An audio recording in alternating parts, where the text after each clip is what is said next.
News, we'll be telling you about how prices of goods and services have gone up, of course, here on Joy Business with me, Abigail Adomakwenchi. Now, the year-on-year inflation rate is up from 13.8% in January to 14% in February this year, the highest since March 2010. This was as a result of housing, utility and the upward adjustment in petroleum prices, recording a high inflation rate of 38.9%. The monthly change rate for February 2014 was 1.1% against the 3.9% recorded in January 2014. Following recent adjustments in the prices of petroleum products, transport emerged one of the key drivers of the current inflation rate, which recorded a rate of 26.8%, above the non-food group average year-on-year inflation rate of 19%. If fuel prices is increased by, say, 10%, the direct effect is that it causes the inflation. The 10% is a direct effect on the inflation. It will let the inflation go up by 10%, not necessarily 10%, depending on the weight. You see, but its indirect effect is the transport costs. Because you see, industry also use fuel. So once fuel price go up, it increase their cost per production. So part of it also is given to the consumers in the form of by price increases. So its indirect effect can be anything at all. You see, the same thing applies also to utilities. He added that the automatic tariff adjustment system in place will only add to the inflationary pressure. If a producer anticipates that there will be fuel price increases, then he will by all means factor that into his pricing. There was a time that we were increasing fuel prices once. At the beginning of the year in the budget, we calculate and estimate something. Maybe we say that within the year we expect fuel prices to increase by, say, 10% or 20%, and we put in the budget at the beginning of the year. And throughout the year, fuel price or utility price will not be increased again. So that one, once it comes once, and in the course of the year, producers knows, or sellers knows, or importers know, once fuel price will increase at the beginning of the year, they don't expect any fuel price or utility price increase again. Then they can plan very well. But as they anticipate, well, now they say the formula they are using.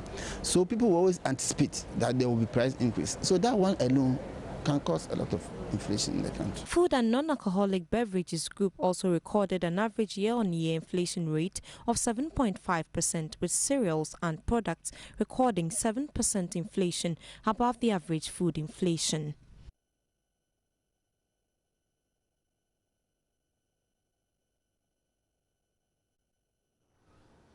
Well, former Minister of State at the Finance Ministry, Dr. Akoto says the profitability of Ghana's economy cannot be determined by how well banks are doing.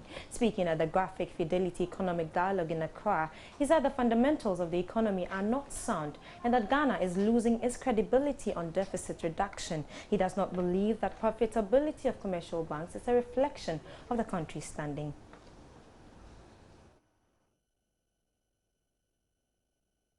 The Chief Executive of the National Petroleum Authority, Moses Asaga, in his address to the Progressive Motion and Economic Status of Ghana, says the records of profitability of every bank is a reflection of the country's standing. He also said, in order to see the development of Ghana's economy, one needs not to look far, and that in fact, the growth of the economy can be seen within the development of buildings and the skyscrapers. But former Minister of State at the Finance Ministry, Dr. Anthony Akoto, disagrees. Ghana currently faces major deficit challenges and a huge public sector which blamed on the implementation of the single-spine salary structure.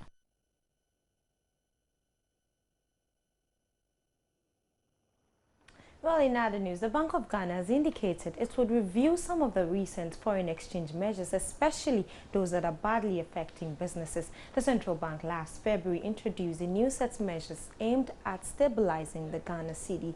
However, a source close to the bank says the review would not affect all the directives, but just those that have brought some untold hardship to enterprises. Meanwhile, the regulator says it would soon go after institutions quoting different exchange rates for for the dollar apart from the official Bank of Ghana rates. Checks by Joy Business has revealed that some commercial banks and institutions are seriously flouting the central bank laws on exchange rates, but the regulator says it would soon go after these banks and institutions. Of course, that should come as good news to some institutions, but away from that, as part of efforts to improve quality of service in the telecommunications sector, a stakeholders forum has been held to address some of the issues affecting service delivery. The forum provides a platform for networking among key players to share ideas and build consensus for the future.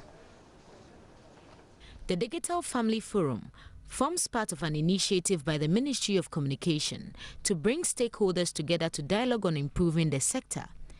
Director General of the National Communication Authority spoke about efforts to ensure enhancement of internet connectivity in the country to open up opportunities for development.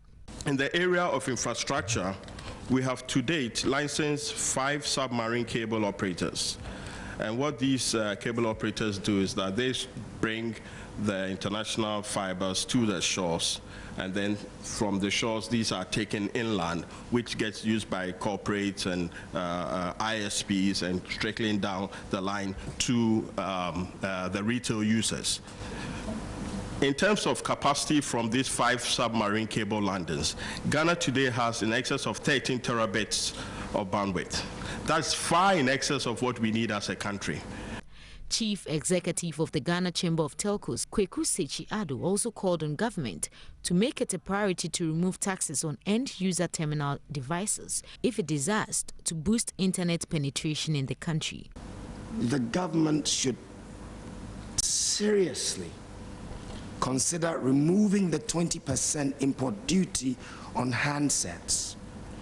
It will increase affordability of telecoms products. That in turn will lead to usage, and that in turn will increase tax revenue from CST. The current measure breeds corruption and smuggling, and there's a risk that our projected revenues from this source will not be realized, while access to telecoms products and its knock-on social and economic outcomes are stifled. Minister of Communication Dr. Omane Boama noted there is still a lot to be done in ensuring cybersecurity in the country. He said a national cybersecurity strategy will soon be put before Cabinet for approval. We definitely need to provide confidence and security in the use of electronic communications in Ghana. You will recall the police report of 2,140,000 prank calls made to the Ghana Police Service and the Ghana National Fire Service in 2013. This is surely not the right use of the opportunities we are blessed with. Similarly, much as I reject the bogus assertion that Ghana ranked second in cyber crimes in Africa on grounds of lack of evidence by those who subscribe to this position, I wish to assure you that tomorrow, Cabinet will be considering the National Cybersecurity Strategy for approval and subsequent robust implementation. Ghana believes in cyber peace. The Digital Family Forum brought together policymakers, regulatory authorities, the private sector, civil society, among others, to identify measures to improve the communication sector. Matilda Pamaga for Joy News. And that's it for business. For more news, do log on to myjoyonline.com. Sports is up next.